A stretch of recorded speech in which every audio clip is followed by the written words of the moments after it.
Hello and welcome to Women's Biz Podcast. I'm Annie Gibbins, founder and CEO of Women's Biz Global, and I invite you to get comfortable and listen in on candid conversations I have with fascinating women from around the globe.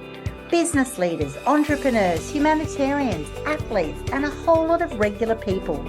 Tune in as they let their guard down and open up on aspects of their business and life journey, how they measure success, and what they have learnt along the way.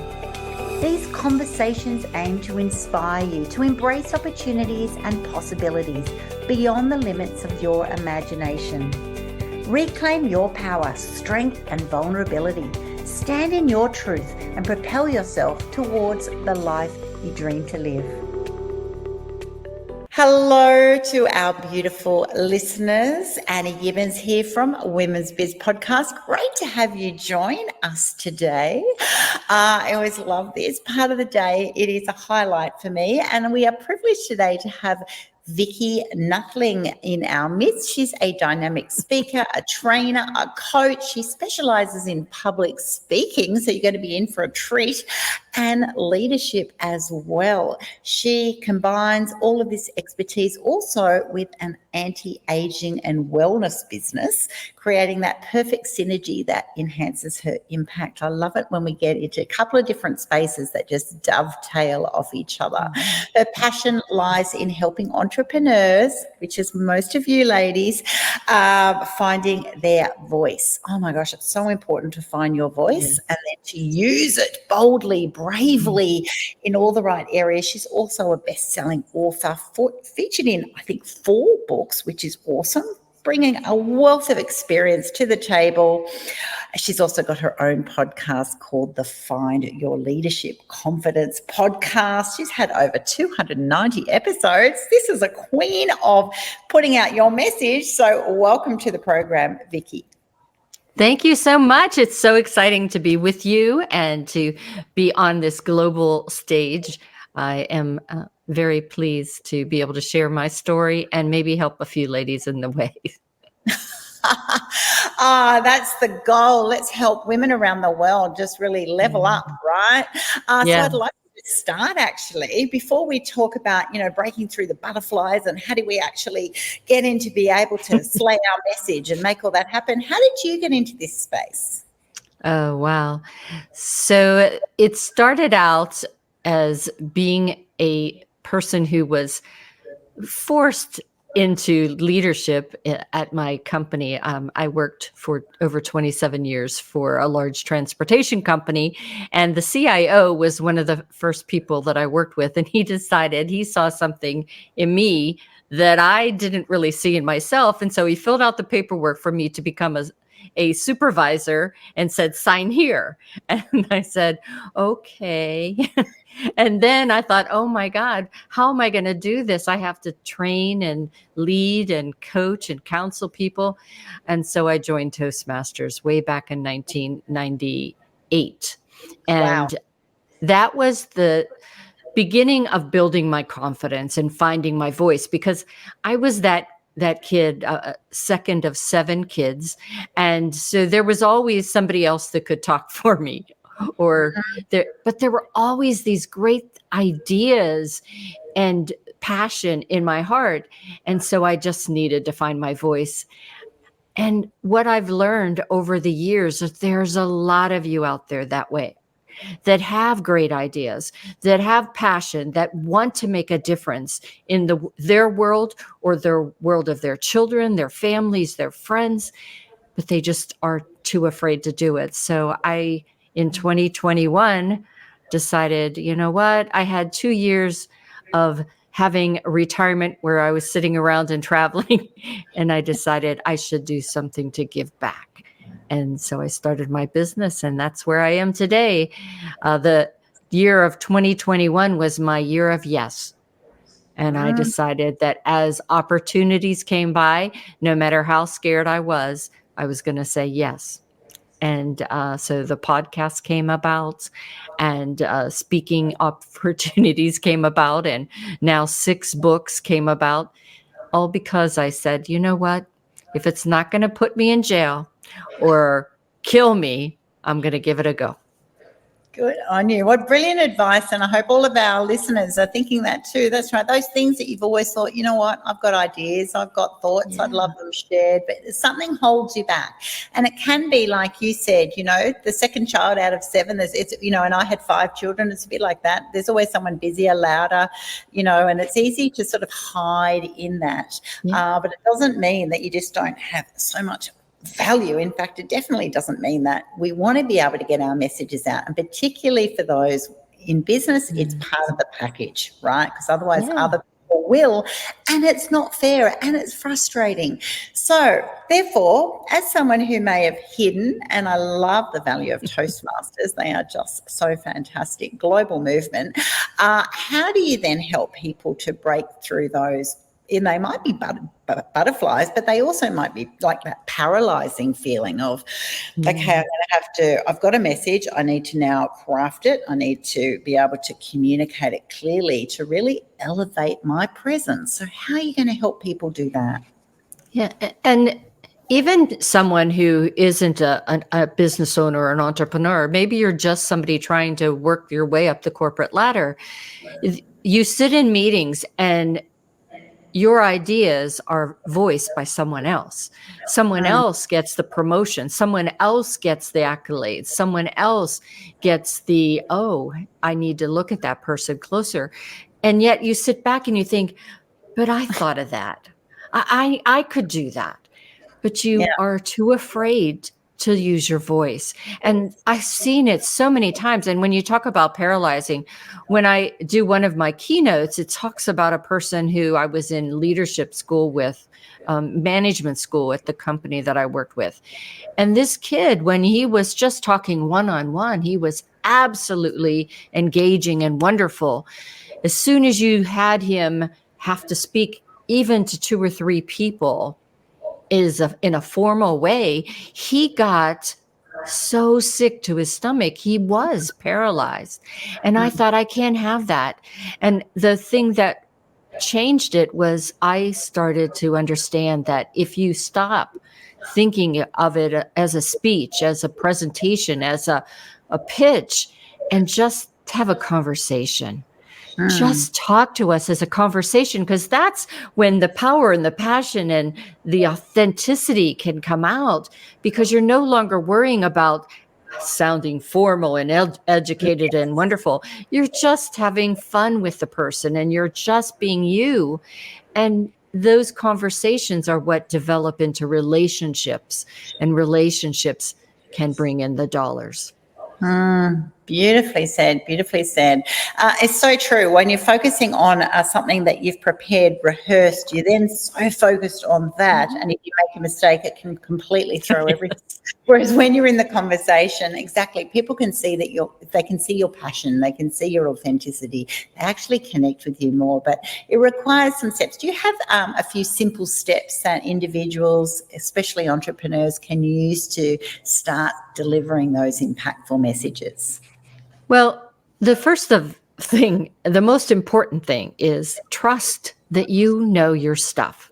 If you are talking about what you know, you don't really need notes. You might just have bullet points that you can stare at off your screen, or if you're in a room, maybe just have a small cheat sheet, if you will, that says, these are the 5 things I'm going to talk about today, and stay on that, but always think about I don't want you to memorize things, but I want you to get comfortable with it. So I will do a story over and over and over again so that I really feel comfortable with it. But if I don't say it word for word the way that it was written originally, it makes no difference. You don't know what I was going to say. It just has to make sense. It has to flow well. So I met someone who was selling a video camera for all these video meetings and things we have now. And the husband was the main salesperson. But unfortunately, that night I was to interview the wife. And she says, well, I don't feel comfortable talking about this. And so I said, okay, well, let's pretend, and let's not turn on the recording for me to use for anybody, but for me to just like to have for notes. And so we stopped having a formal interview and we just chatted with one another. And she was able to tell me all about her business and all the things that were benefits, and got me to the point where I thought I could promote this for you.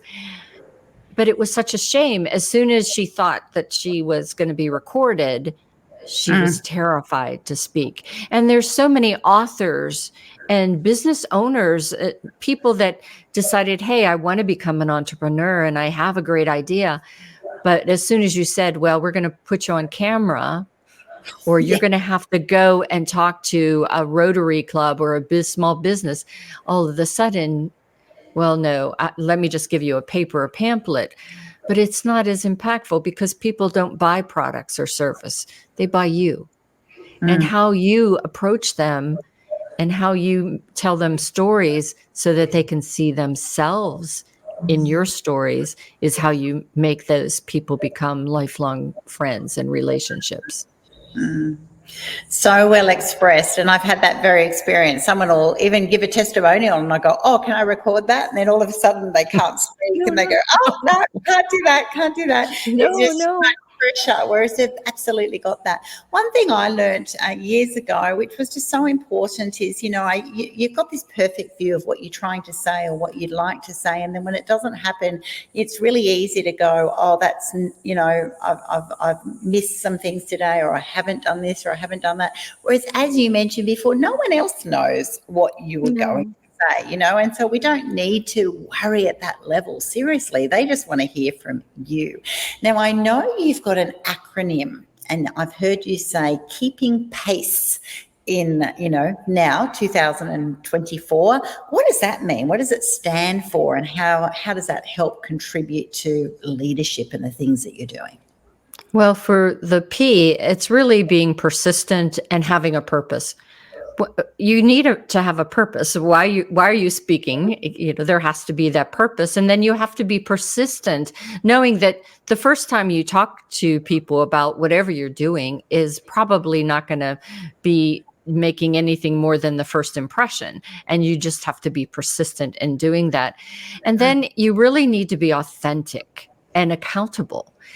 The authenticity that sometimes people just put on masks, and those masks, while you think it makes you look cool and great, people see through those masks, and you just don't touch their hearts. And if you don't touch their hearts, you're not going to touch their wallets, because they will see through that you're just really talking at them and not with them. So you want to be authentic, but you also need to be accountable. If you say you're going to do something, you need to do it. And then the next thing is you have to have courage. Like I said, in 2021, I was scared crap. I just knew that there were things that I was maybe not as skilled as someone else to do. The first time I was asked to write a chapter in a book, I thought, I don't know how to be a writer. I'm not a writer. And then I thought, but I'm just telling my story. So I'm going to write down my story. And if it resonates, then great.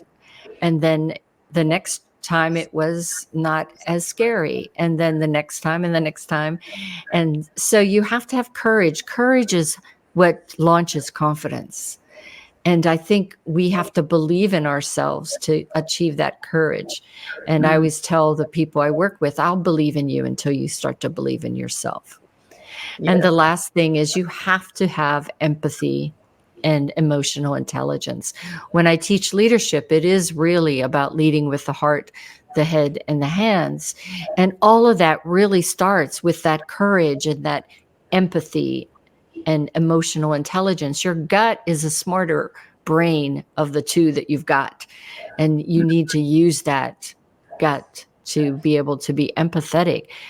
How what you're going to say, is it going to affect others? And you need to understand the people that you're with. So that means you need to be able to also be an active listener, which you could throw up in that A as well. So that's what pace is. You have to, for 2024 and beyond, you can't do things the way that you used to do in the 70s, 80s, and 90s. Life is different today. And you need to be aware of how you can address this diverse world, this global world that we work in.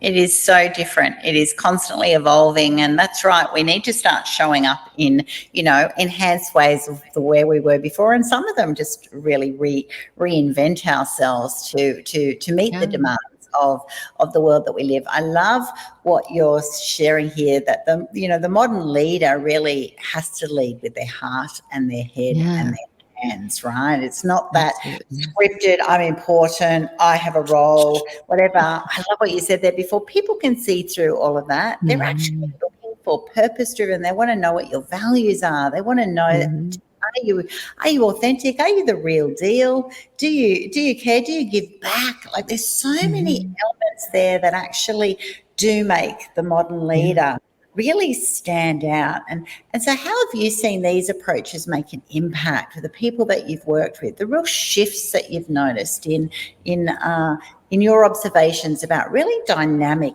leaders and the differences that they can have over other people who've got more of a traditional old school leadership style?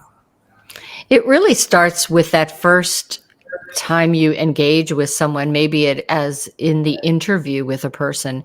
When I interviewed with folks, I didn't really spend a lot of time looking at the resume, what skills they have in terms of Lotus or later on Excel and later on, project. All of those things I could teach you, or I can find somebody to teach you. But what character do you bring to the table? What are your behavioral skills? What is your attitude? All of those things will make a difference. And so that first time that you chat with them, you have to be able to read that in the people. And that means you have to listen more than you ask questions. And then you also want to listen to the questions that they ask you to see where their head's coming from. Then the next piece that makes a difference is, once you get them hired, what are you doing to make their orientation beneficial to them and to the company? What are you doing to make sure that they understand the expectations of them, so that after 6 months, when you do a review, they aren't surprised, they understand. But you also want to spend that first 3 to 6 months understanding that person. So what is really their motivation, their drives? And we talked about purpose earlier. And really, they need to understand what their purpose is and how it aligns with the company's vision and mission.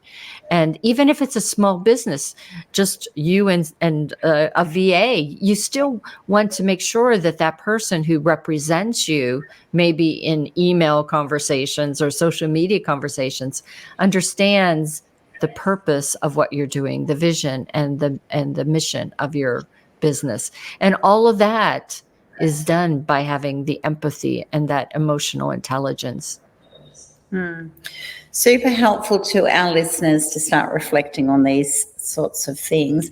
One little bit I'd love to shift now to is having an online presence. So as leaders, presenters, it's been, the old-fashioned Toastmasters, you'd be sitting in an audience and then you get up to present and then you get to share.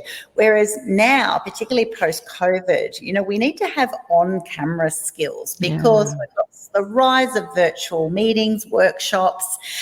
We have this online presence that we're not suddenly on. We're on all the time, right? So do you have any tips that you'd be able to share our listeners on on-camera types of skills that will really help them succeed in those virtual interactions? Often whenever I go out and speak, I give out, either online or in person, my 5 essential camera or my 5 on camera essentials. And basically the first thing is, and this all came about from my first few podcasts with folks where I saw people in the dark. So what is your lighting like? You want to make sure that it's not too bright. You want to make sure where you position your camera, that if it has a window to either side, that the sun is not coming in. And the sun is a great thing. Some of the best YouTube or reels that I've ever done were inside my front in my driver's seat of my car where the sun is coming in, except, the sun comes in and out and that Yes. isn't so great. So a controlled environment is really the ideal thing for me. I do a checkup of your setup for you for free at 30 minutes where we just go through what kind of lighting do you have? What can we do to change your lighting? The second thing is that camera. Well, our phone gives us great pictures, but sometimes having that portrait type of setup is not as helpful for this podcast situation or a Facebook situation. So you want to be aware of the orientation of that. And I always say, if you even have a laptop, the best thing is to do an external camera, and you can get them now for $150 or so. And I have a stand that's telescopic, so I can move it all around my room. I can have it different heights, and it was only $19. So it's not a break the bank kind of thing, but you got to have a good camera. And then the next thing is that you need to make sure your sound's good. So when I started out, I just used regular earbuds, that plug into my CPU or the laptop, and that worked fine. And I did that for almost a year. And then I switched to earbuds, and they are nice because I sometimes, especially if I'm presenting and I'm standing here, then I move around my space and I don't have to feel like I'm being choked from my cord. And then I evolved to a microphone, and I use a Samsung microphone, but there are various ones that you can use. And that's all things that I give you as tips when you meet with me to see what we can do. And then the last thing is, we have two things left. One is eye contact. If you'll notice, I try to look at you the whole time. I have gotten to myself, and you really have to really train your eyes to look at that camera and not really look at anything else.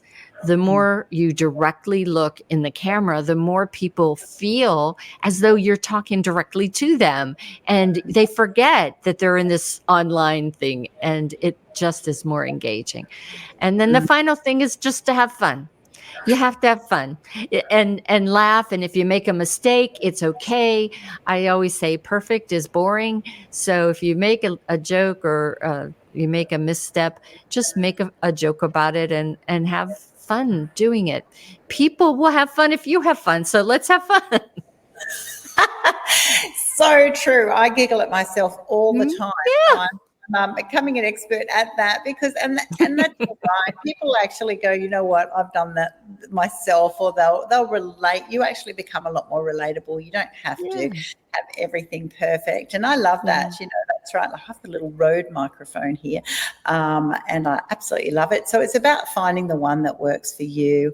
Now you've now also set up your coaching business, and it's a challenge. And I know a lot of our listeners actually have become coaches in the last few years. You've got something that you're an expert in. What have been your challenges, and how have you overcome them? So the coaching part of my business, even before all of my business, I had been coaching online for Toastmasters for 2 years during COVID, and where you had to coach and counsel and all those things. And what I find is that you really have to see where people resonate. There are thousands and hundreds of thousands of people out there that are coaching now, especially after COVID. And really, you just need a few people that resonate with you. You can't be impactful. I've had several coaches myself, and there are some that were really good and excellent, and I just didn't connect with them. I didn't feel as comfortable to be me. And then I found that I was kind of wearing a mask, which I know is not the right thing to do. So you find the person that is talking to you and touching your heart, and you feel safe. And that's the key, is you have to feel safe to be able to practice and screw up and tell what's in your heart, and know that you trust that they'll keep that in their trust so that they'll grow and they'll develop. And that's the whole thing. It is our purpose is to make their life better. And so as a coach, it's really getting that message out through my podcasting, through my speaking engagements with people to say, hey, maybe I'll just give her a go and have that conversation that's just 30 minutes to see, is this something that will work? And not everybody is a yes. And that's okay. It is. It's 100% okay. We don't want to be too broad trying to meet everyone's requirements. It's just tapping into where are you in expertise and who is your market, and are they finding you in the right way. It's also great as a coach, your nature of being able to share your learnings. That's exactly it. If they're having that set up conversation with you, it's all right to say, I don't have enough money for this specific microphone or this specific screen or whatever at the moment, but it's kind of like, well, what's one thing that you can do, and then learn from that, and then build what you're wanting over time. I think it's fantastic when coaches are actually happy to show the journey. It's like no one actually got to where they are straight away. It was all a journey. And I love that word before in your acronym, consistency. It's about just being consistent, showing up consistently in a way. And people will actually follow your journey. They'll follow your personal journey. Yeah. And then you'll be able to then watch them on their journeys, and then they'll be role models for others who are following themselves. So for those who have sort of listened along and thought, you know what, I've hesitated, I haven't felt very comfortable. I've always thought I have to go off and do a course, or I have to become an expert at, online presence. I certainly, I may not even want to be a keynote speaker, but I do want to feel it's all about confidence. It's about confidence in your voice, confident to show up. And it's so annoying when you're sitting there in that business meeting, boardroom, and someone else scoops your idea because they were more confident in that space. What do you recommend they do today? So I would say the first thing I do is to come and have a chat with me, as anyone can just go online and book a time with me to have the conversation. And part of what I do is I connect people. So maybe I'm not the person that can give you that guidance, but I have interviewed now over 350 people. And out of those, a lot of them are coaches that do the same thing as I do. And I think that's important to understand. Just because there are other people that do what you do doesn't mean your message is any less important. So you want to really think about, okay, how can I make an impact? Start out by signing up for podcasts like this, knowing that don't be terrified. This is just a conversation. Sign up to be able to go and be on a book like I was, to get your voice out. So maybe in written form, it gets you starting to think about, well, what is my platform? What is it that I am good at that I need to share with others? And then, yes, I'm going to say it, dabble in online, whether it be just a 1-minute TikTok or a Instagram, even on your Facebook, just doing that real short, your story reel. All of those things, the more you do, the more comfortable you are. And again, if it's not perfect, that's okay.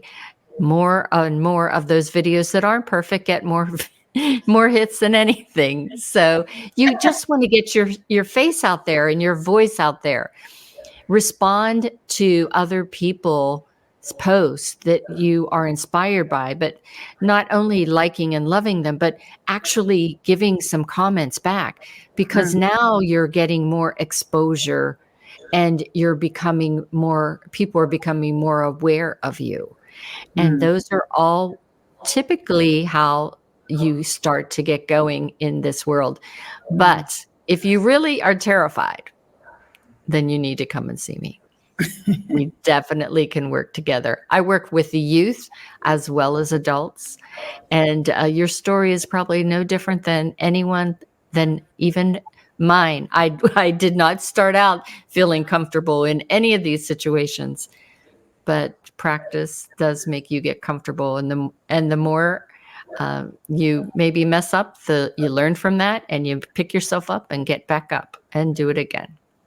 Absolutely. Absolutely. It's about practicing, realizing it's not going to be brilliant. All of us look back on some of our earlier work, and I'm quite happy to go, the first few, even podcasts, when I first started one, it's like, oh my gosh, you can always look back and cringe on a few things. And you know what? We'd still be doing that now because we're all evolving our craft, getting more skilled. It is practice. It's getting comfortable. I agree. Have a go. I've got anthologies people can be part of, definitely. I've got summits every 3 months, and we had one last week. Yes, summits. Be on the summit. I deliberately make it only 10 minutes, and then I have the conversation with our delegates and with other panel members to get people more comfortable online. It's so important in a modern world to be able to have those skills. Definitely reach out if you need more help with that.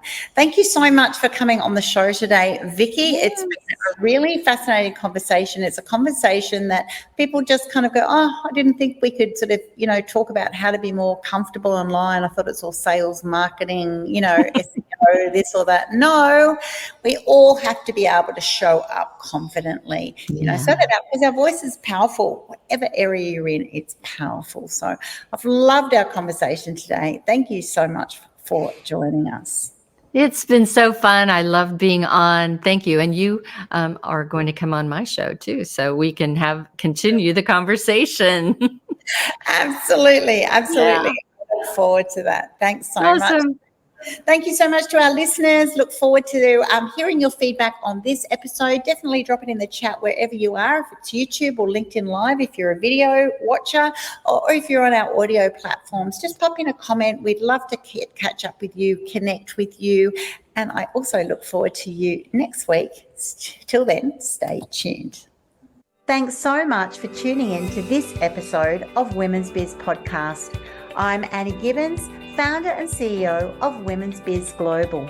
And if you would like to fast track your future success, pop on over to womensbizglobal.com, where you can find out how our coaching, media and publishing opportunities are helping women just like you to become and be seen as the trusted authorities in their niche. Inquire today and start reining in the abundance you desire.